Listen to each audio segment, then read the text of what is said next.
You're listening to the Lakewood Vineyard Podcast. We are part of a family of neighborhood churches called the Mile High Vineyard. For more information about our church or those we are connected to, please go to lakewoodvineyard.org. Stay tuned at the end of our podcast for ways you can respond personally to what you've just heard.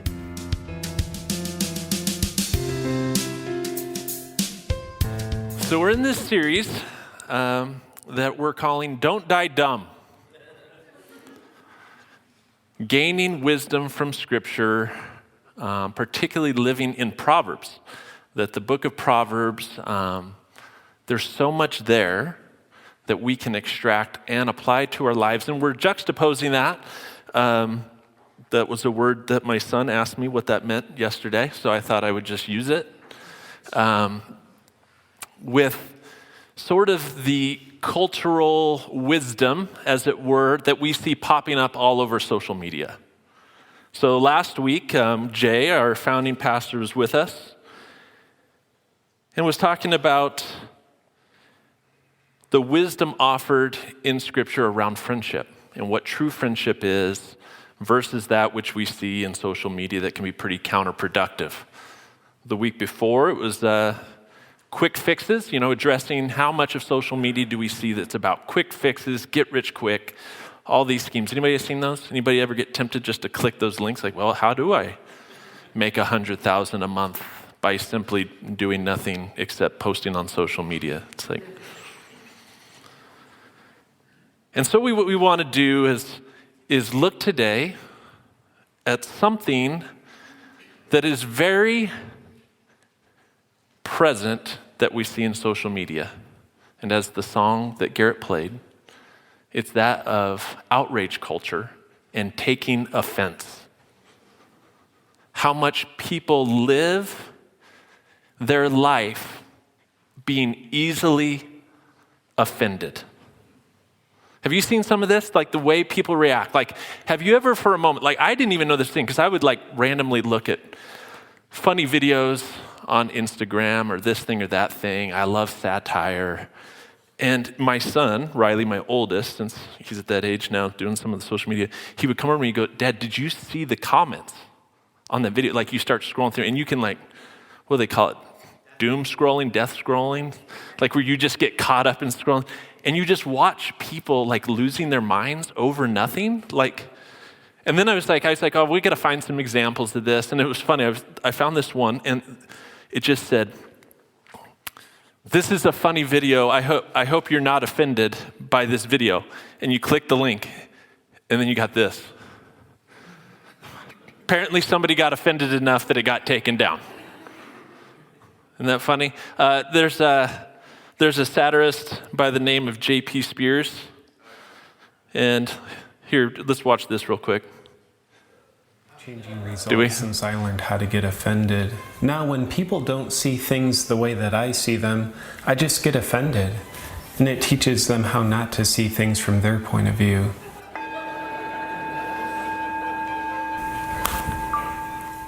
I'm offended that you would think you have the right to post that to your Facebook account. People have every right to see things from their perspective, as long as their perspective is the same as my perspective. Anybody disagree? I mean, it's like, yeah, that's how it should be, right? As long as you agree with me. And when you look at it, this kind of behavior tends to be fueled by anxiety, or it just plain adds to our anxiety. And if we're honest, it's easy for any of us at any moment to get caught up in anything we see out there.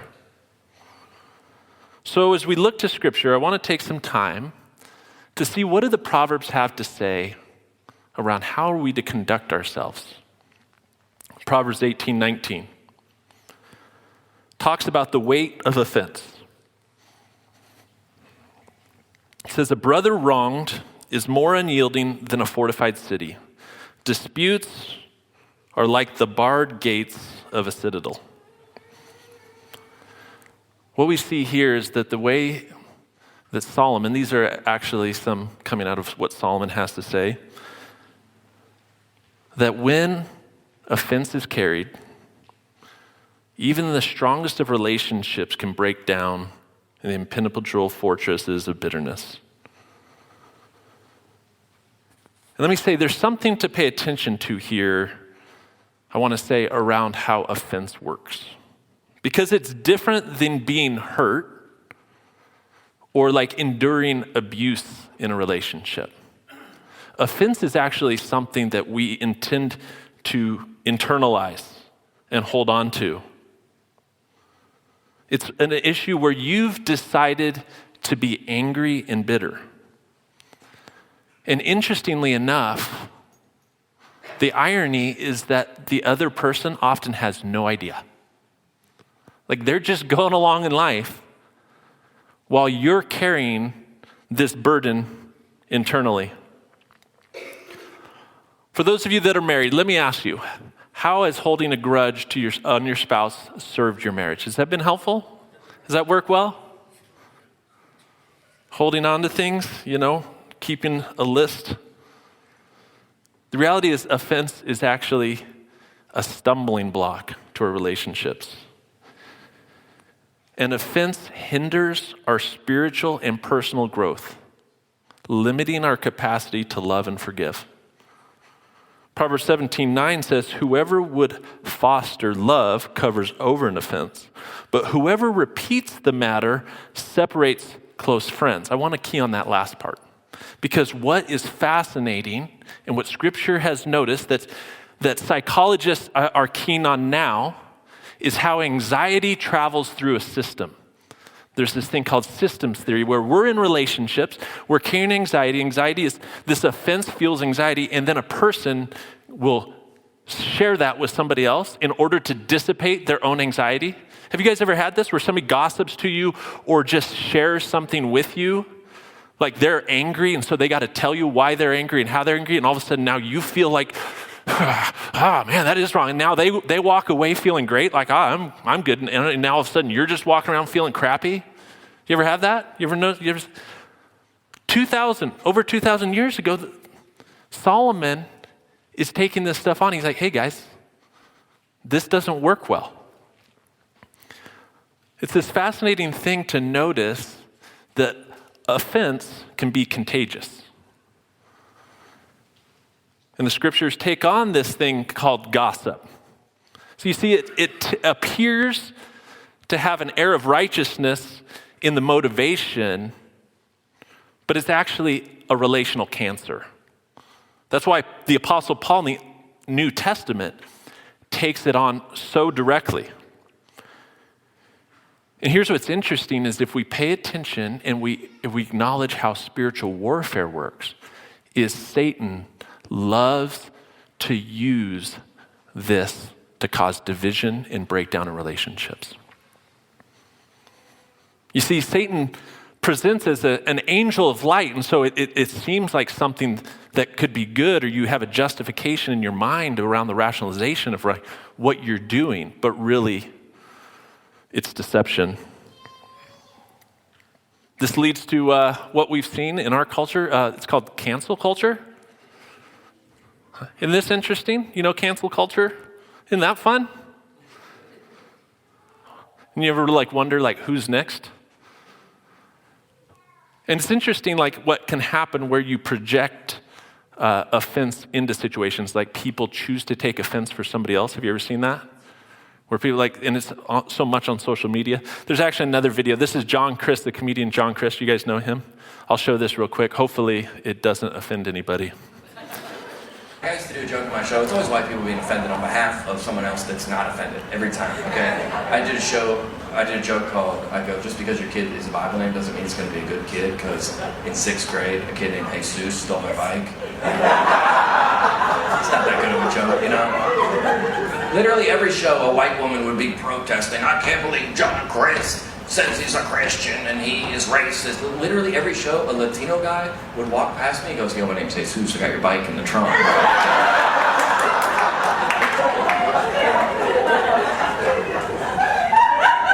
Every time, dude. Listen, she's Latino, she's laughing.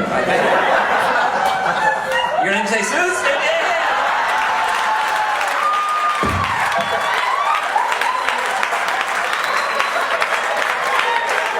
So there you go.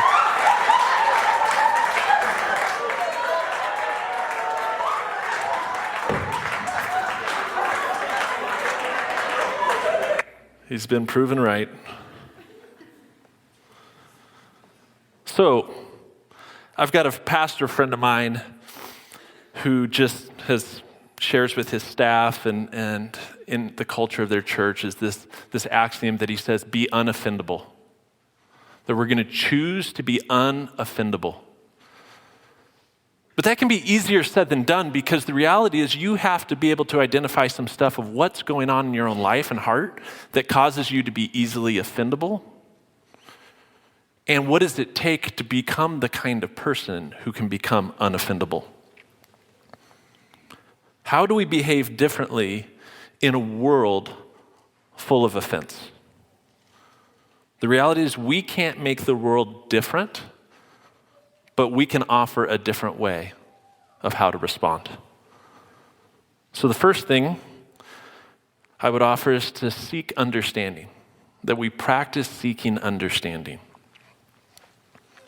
Proverbs 18:2, we find this guidance. Fools find no pleasure in understanding, but delight in airing their own opinions.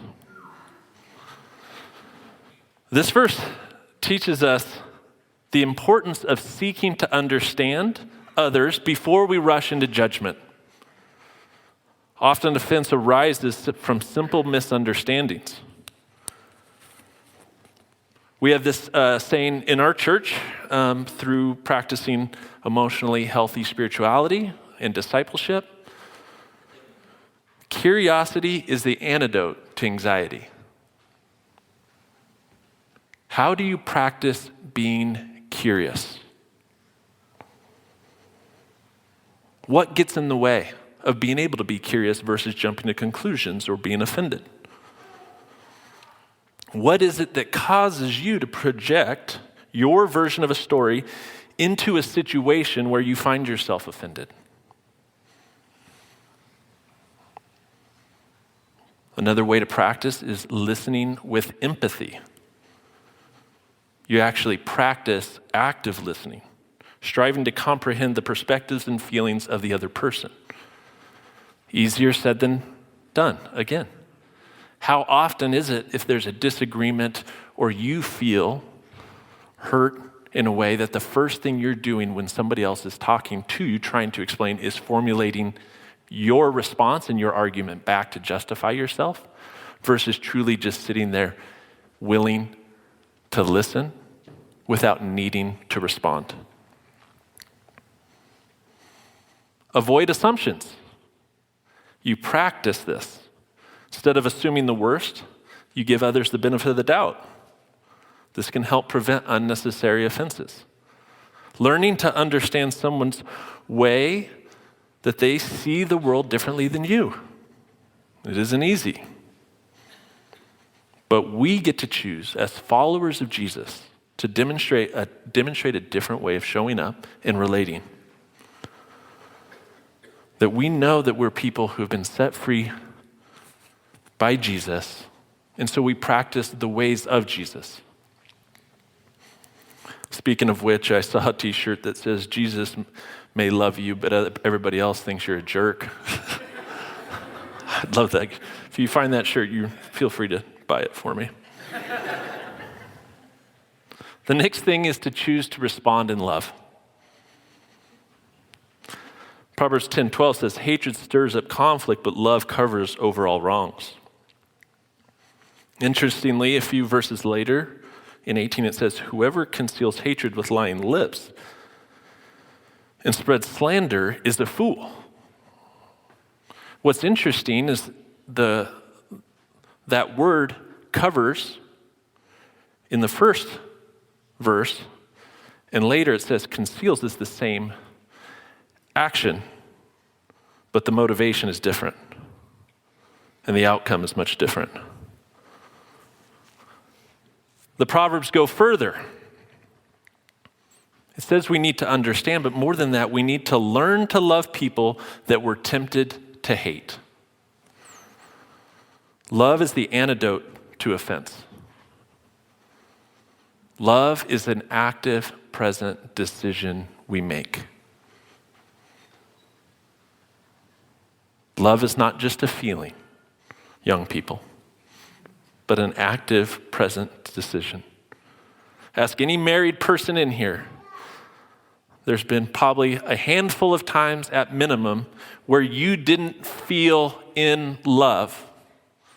But in order to stay married, you choose to love. And your marriage doesn't just work if everything goes your way, but you choose to give of yourself to the other person that you're committed to. Choosing love over bitterness.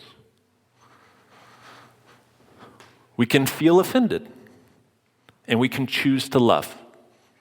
The reality is we're going to feel offended at times. It's choosing what to do when we are offended. Forgiveness over resentment and anger. It's that we understand the power of grace. What God has done.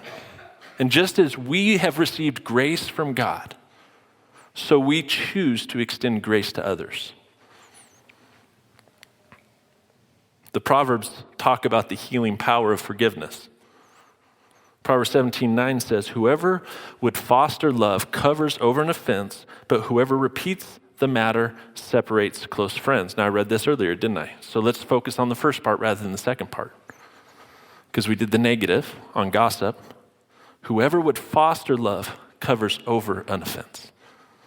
That we choose to cultivate love. It's that choice of forgiveness as a path to healing, reconciliation, and restoration of relationships.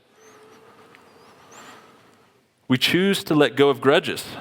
Forgiveness is a conscious decision to release the grudge that binds us. It's the old axiom, I've probably said it who knows how many times. If you've been around our church forever, you've probably heard this a number of times, probably in any setting, that bitterness and unforgiveness is like taking poison and hoping the other person dies. You're the only one that's suffering. And so we choose to release this and let it go. There's a story, a pastor that I served under when I was youth pastor. He pastored the church, and he would tell the story of having pastored a decently large church in Colorado Springs. And there was a huge conference or special service, special speaker, and all the churches came together. A bunch of churches came together, filled like a arena coliseum there in the Springs. And at the end, this particular speaker, whoever it was taking on this aspect of why unity in the church is so important, why you have to forgive, lay offenses down, and particularly with pastors. Would you believe that people take offense to pastors? Can you imagine that would ever happen? Like that I would do something that would cause you to get angry, or like that you would just think I'm a jerk? That's right, never couldn't happen. Jay Pathak, our founding pastor, has this saying. He says, being a pastor is just the lifelong journey of constantly disappointing people. So this pastor, they call all the pastors, they're there, this is in the Springs, and they have the pastors come up in front of the stage. So all these different pastors lined up, and they said, folks, if you have got something that you need to work out with your leader, your pastor, come down and settle it with them and choose forgiveness. And so they did this big thing, and they said it was very powerful. People were coming up, and at the end of it, the pastor's wife comes over to him and looks at him and says, Don, did you notice your line was longer than any of the others? He's like, thanks, honey. That's great. Let's do a little thought experiment. I call it the grocery aisle test. Imagine you're shopping for groceries, and as you start to go down a grocery aisle, you look up ahead, and there's that person that you know there's something broken. And so the first thing you do is back out of the aisle and just choose to go out and around, because you don't want to have to look at them and greet them. Are you with me? Anybody? Maybe it's not the grocery store. It could be in any number of places. But that is the litmus test of if you are carrying an offense, is if you're avoiding that person. Choose reconciliation and restoration. Forgiveness paves the way for reconciliation, and it allows us to rebuild what was broken. The power of forgiveness is the power of not repeating an offense. It's to not stir up conflict.